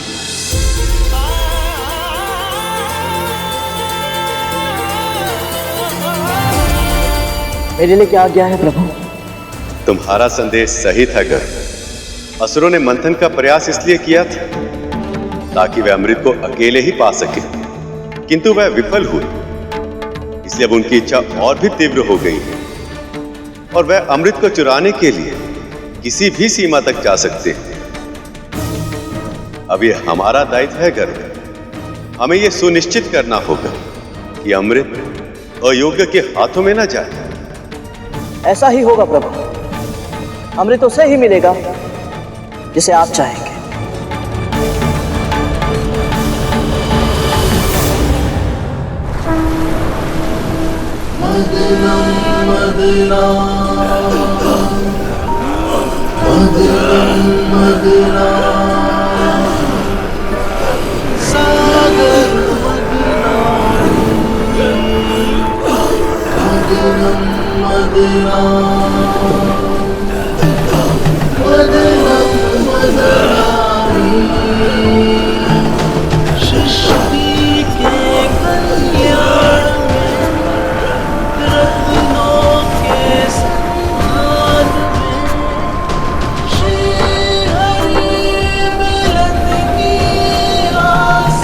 देवताओं, पूरा बल लगा दो। असुरों, रक्त का एक एक कण छोड़ दो, क्योंकि अब निकलेगा अमृत।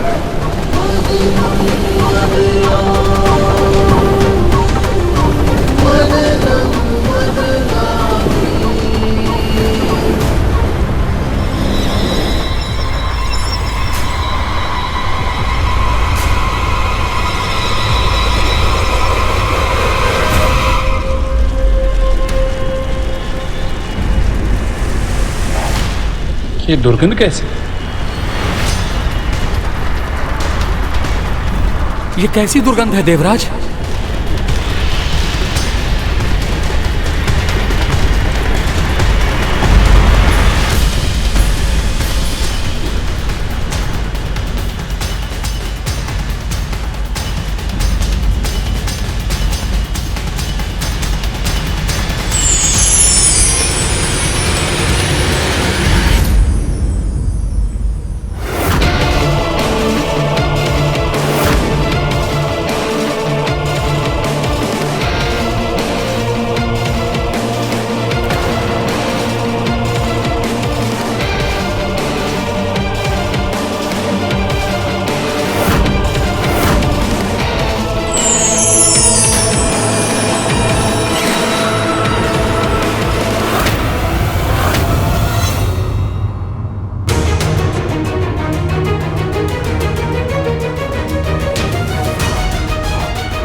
ये क्या पदार्थ है?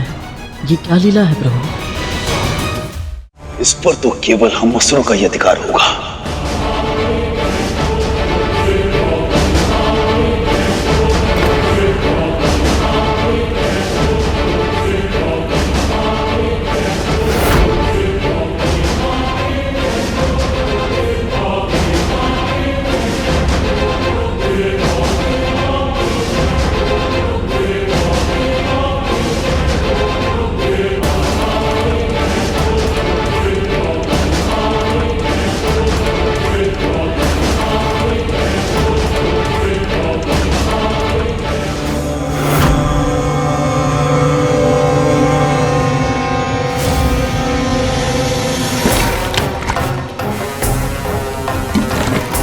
असुरो, ये अमृत नहीं है, वारुणी है। जिसे लेने में हम देवताओं को कोई रुचि नहीं है। असुर उसे आनंद से ले सकते हैं। क्यों देवताओं? सत्य कहा देवराज।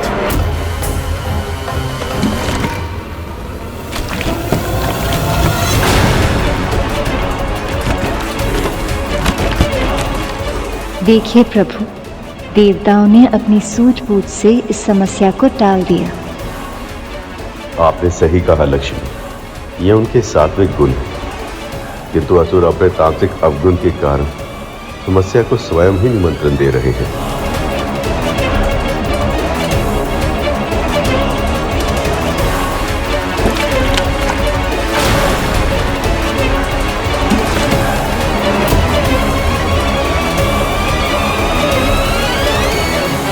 सारा पान तो अकेला कर जाएगा और हम मुंह देखते रहेंगे। ला असुरो, आपस में कलेश करने का कोई लाभ नहीं होगा। सुना नहीं तुम सबने?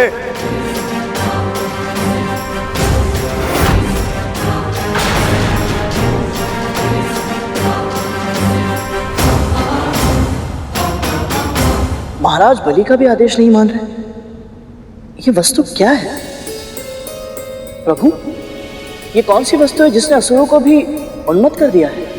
ये वारुणी है गरुड़। मदिरा संसार के सबसे आकर्षक, सबसे नशीले द्रवों अर्थात पेय पदार्थों में से एक है यह। व्यक्ति के मन की सभी दुविधाओं, सारी हिचक को दूर करता है यह। संसार के सभी कष्टों और कठिनाइयों को भुला देता है यह। जो भी इसका पान करता है उसे परम आनंद की अनुभूति कराता है ये द्रव्य। प्रभु, यदि ये द्रव्य इतना आकर्षक है तो फिर देवताओं ने इसकी एक भी बूंद पाने में तनिक भी रुचि क्यों नहीं ली? ऐसा इसलिए शेष, क्योंकि एक बार जिसने भक्ति के आनंद का आभास किया हो, उसे परमानंद के लिए मदिरा जैसे इंद्रियों को शिथिल करने वाले और विवेक का नाश करने वाले मादक पदार्थों की आवश्यकता नहीं होती। संसार में ऐसा भी कुछ है जो असुरों को अमृत में बुला दे? ये तो मैं सोच भी नहीं सकता था माँ। मदिरा के अतिरिक्त एक और ऐसी मादक वस्तु है जिसे देखते ही दानवों के साथ साथ देव भी अपना सद्बुद्ध खो जाते हैं। जो देवताओं को भी अपने प्रभाव में ले ले, वो वस्तु तो मदिरा से भी अधिक मादक हुई माँ। मदिरा से भी अधिक मद भरी ऐसी कौन सी वस्तु हो सकती है माँ? प्रभु, इस विषय में आपसे अधिक कौन अच्छे से समझा पाएगा, क्योंकि आने वाले समय में आप मोहिनी अवतार धारण करने वाले हैं। वो वस्तु है स्त्री की आंखें।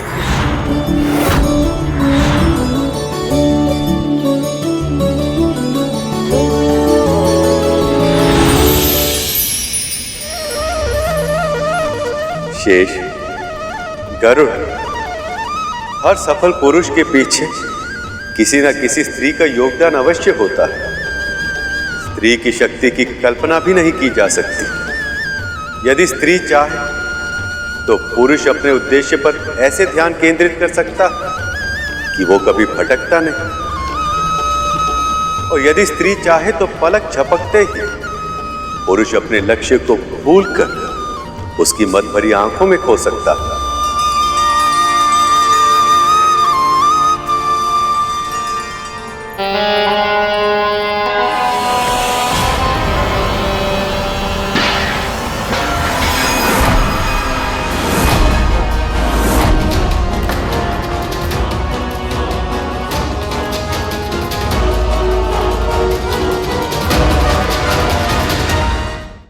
मुझे हुजरान, तुम यहाँ पर किस लिए आए हो?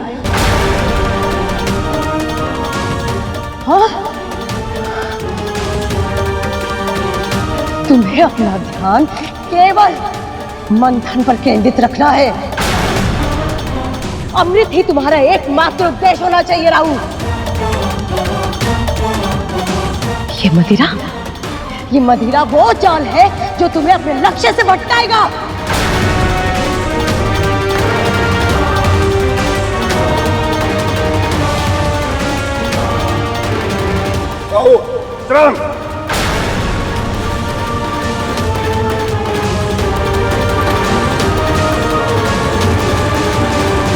जब अमृत प्रकट होगा, तुम दोनों केवल उसे देखोगे, उसे सोचोगे, उसी का ही विचार करोगे। अपनी पांचों इंद्रियां केवल अमृत पर केंद्रित करोगे।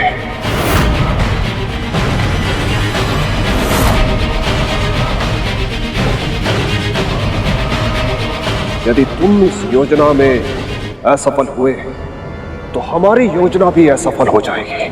स्मरण रखना।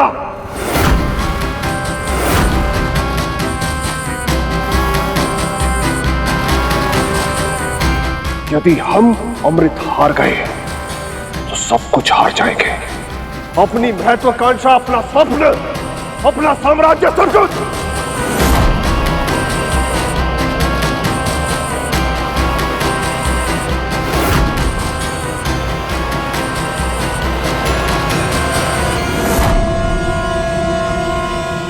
हम समझ गए महाराज। अब आप जो कहेंगे महाराज, बस वही होगा। चलो।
लगता है इस बार अमृत निकलेगा। इस अमृत पर मेरे पुत्रों का ही हक है और उसे पाने से मेरे पुत्रों को विष्णु भी नहीं रोक पाएगा।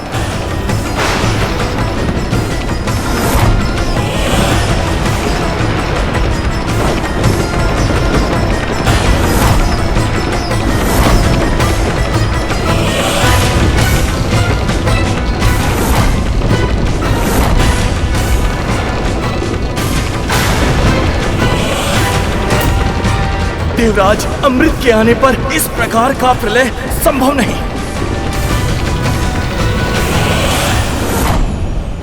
महाराज, इसका तेज असहनीय है। क्या हो सकता है?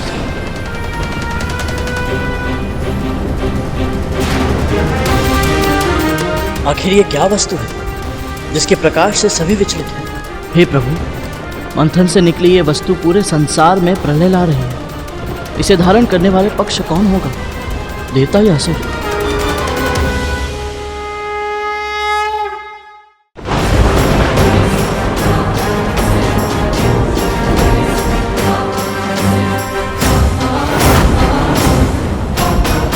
हे प्रभु, अब इस समस्या का निवारण कैसे करें? महाराज, इस नए संकट से कैसे बचे? कोई सुझाव?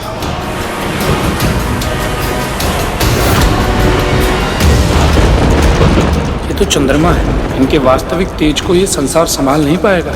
ये तब शांत होंगे जब कोई महाशक्ति इन्हें धारण करेगी।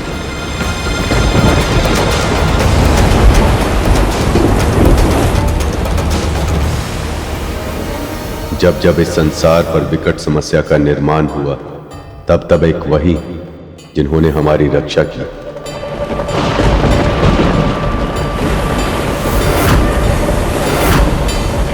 इस अपार शक्ति को वही धारण कर सकते हैं जिनका ना कोई आदि ना अंत, महादेव।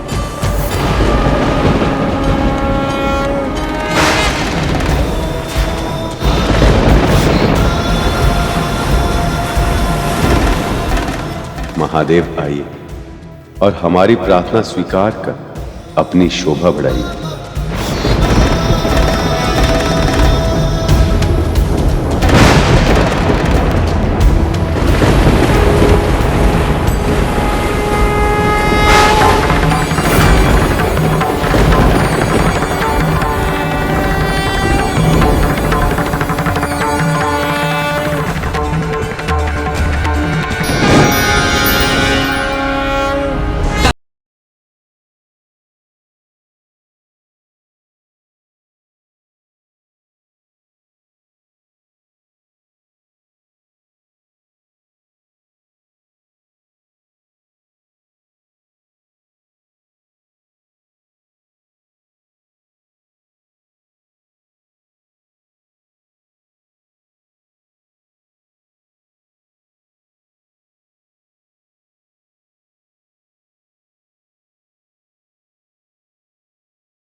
आपका स्वागत है परिजात वृक्ष। कृपया अपने निर्धारित स्थान पर प्रस्थापित हो जाएं।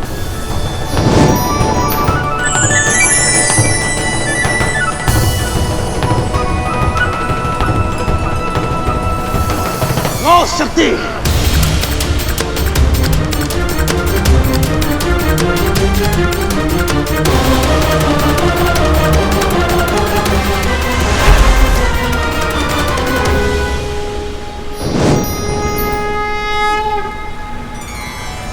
ये तो पंचजन्य शंख है।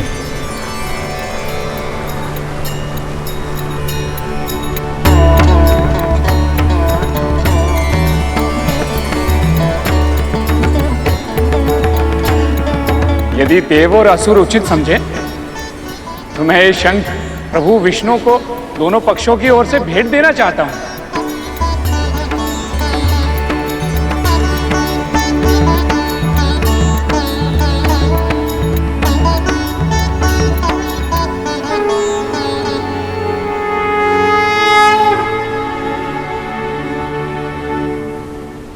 नारायण नारायण।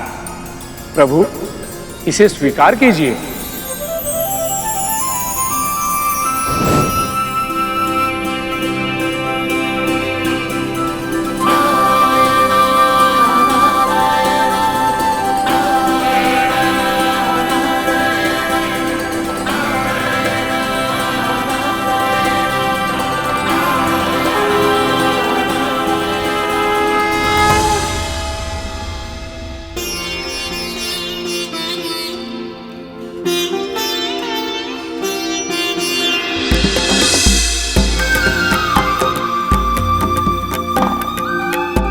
लक्ष्मी माँ की मूर्ति कितनी सुंदर दिख रही है।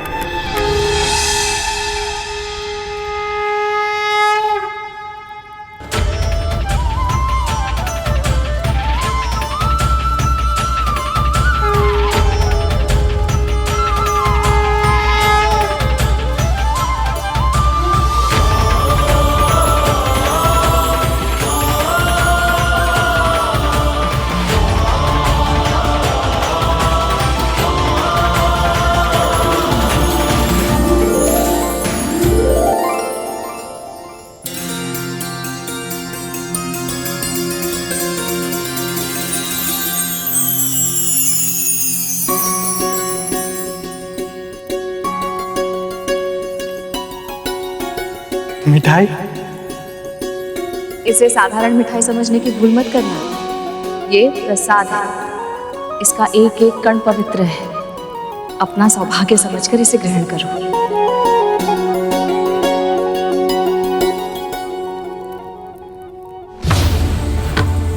असुरो, बस कुछ क्षण और, अब शीघ्र ही अमृत निकलेगा।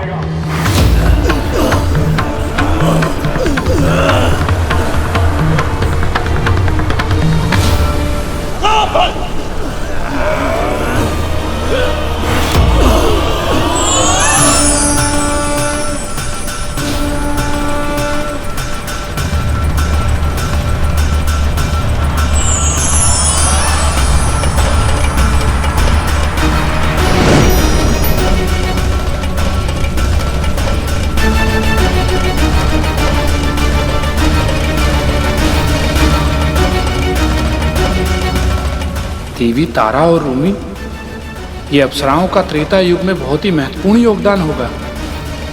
रूपवती कन्याओं, तुम्हारा नाम क्या है? तारा। रोमी। बहुत ही सुंदर। तुम में से एक चलोगी मेरे साथ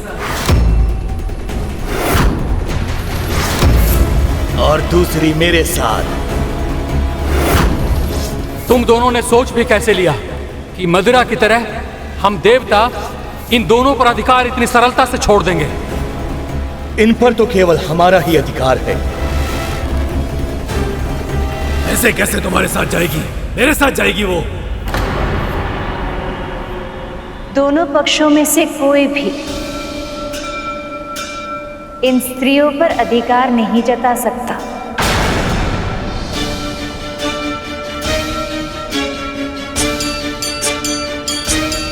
आप दोनों को अपनी इच्छा अनुसार अपना पक्ष चुनने का अधिकार है। और जब तक आप ऐसा नहीं करते आप दोनों स्वर्ग में रहेंगी।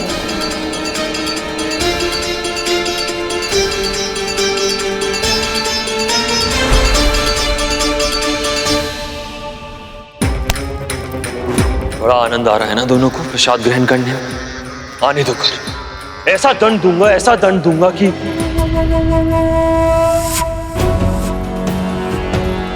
माँ,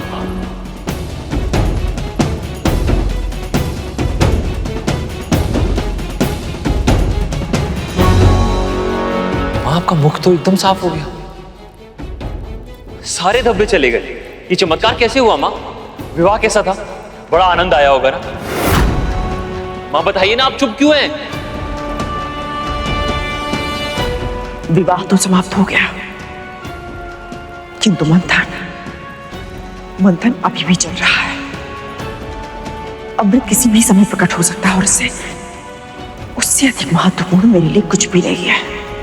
हाँ माँ, पर आपने तो वासुकी भैया के जाने से पहले ही सारी मांगे रख दी थी, तो फिर क्यों आप चिंतित हो रही हैं? क्योंकि मुझे किसी पे विश्वास नहीं है, ना तो देवताओं पे, ना ही असुरों पे। किंतु नारायण पे तो विश्वास है ना माँ?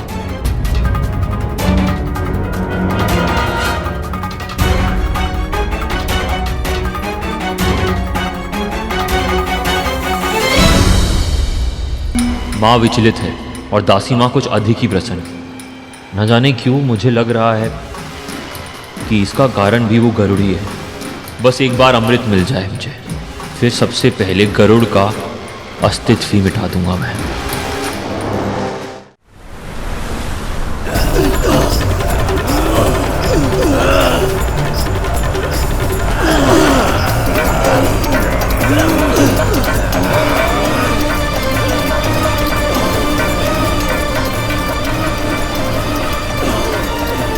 बहुत समय हो गया, अब तो अमृत ही मिलना चाहिए।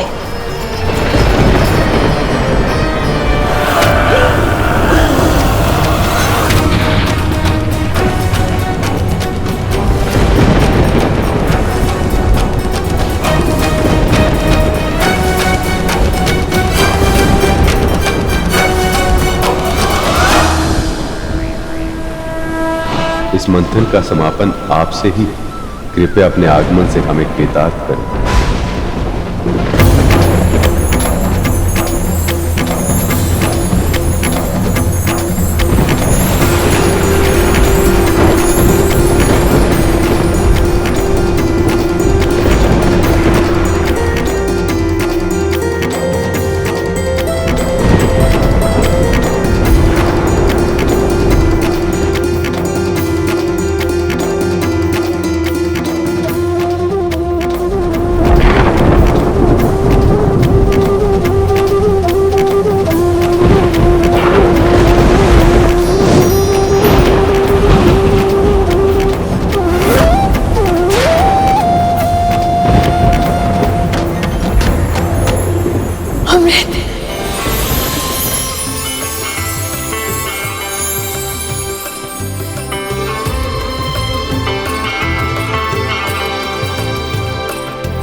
प्रभु, ये क्या? ये धन्वंतरी हैं गरुड़, आरोग्य के देवता और औषधियों के ज्ञाता। अनंत काल से लेकर अब तक अमृत की रक्षा यही कर रहे हैं।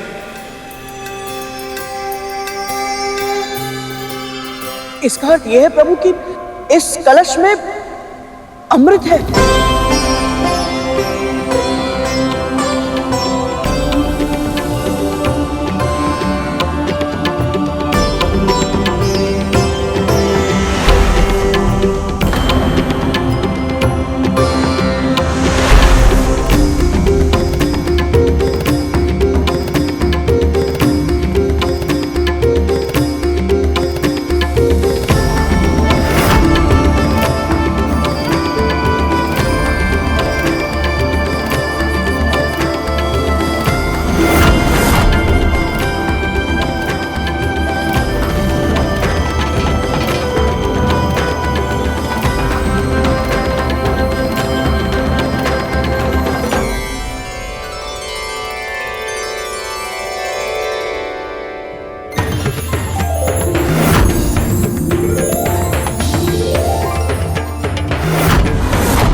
बहुत बहुत बधाई हो।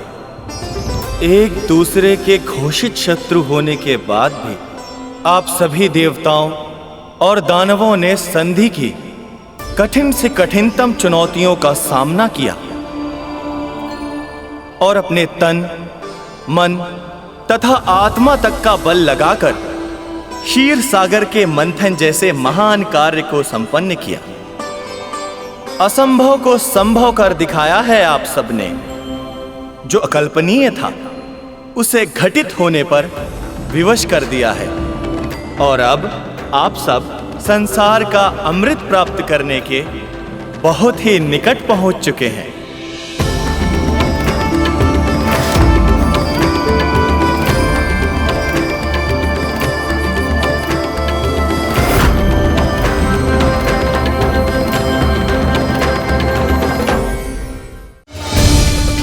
यही है संसार की सबसे दुर्लभ वस्तु, जो प्रकृति के अटल नियम मृत्यु को भी सदा सदा के लिए टाल देती है। रुकिए, मैं जानता हूं आप सब ने इसे पाने के लिए बहुत श्रम किया है, पर यह अमृत केवल उसे ही मिल सकता है जिसके लिए विधाता ने निर्धारित किया है।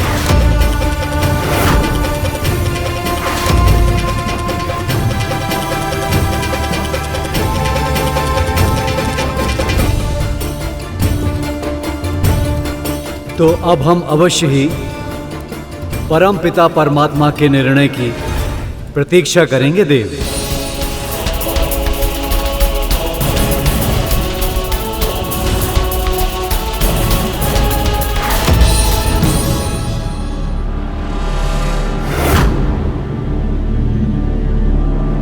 देव धन्वंतरी, आपने इतने वर्षों तक इस अमृत को संभाल कर रखा, इसकी रक्षा की, और आज हम सबके लिए इसे यहां लेकर आए हैं। मैं सभी असुरों की ओर से आपके पांव छूकर आपको धन्यवाद देना चाहता हूं।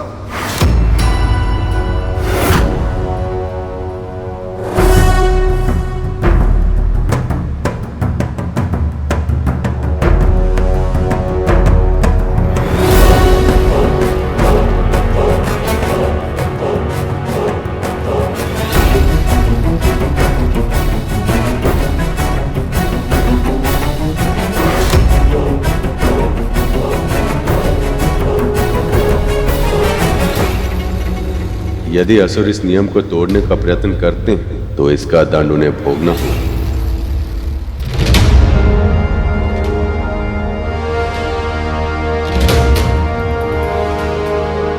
असुर के मस्तिष्क में जरूर कुछ विकट चल रहा है।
वाह राहुल, अद्भुत।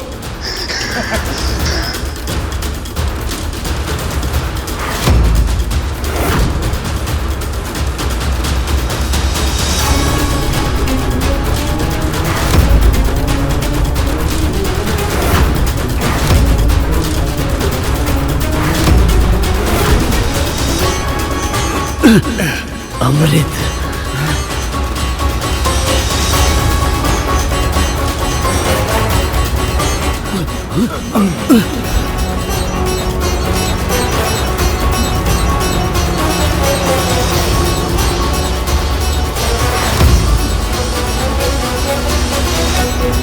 विनाश काले विपरीत बुद्धि। मंथन की संधि तोड़कर असुरों ने आत्मविनाश का आरंभ किया।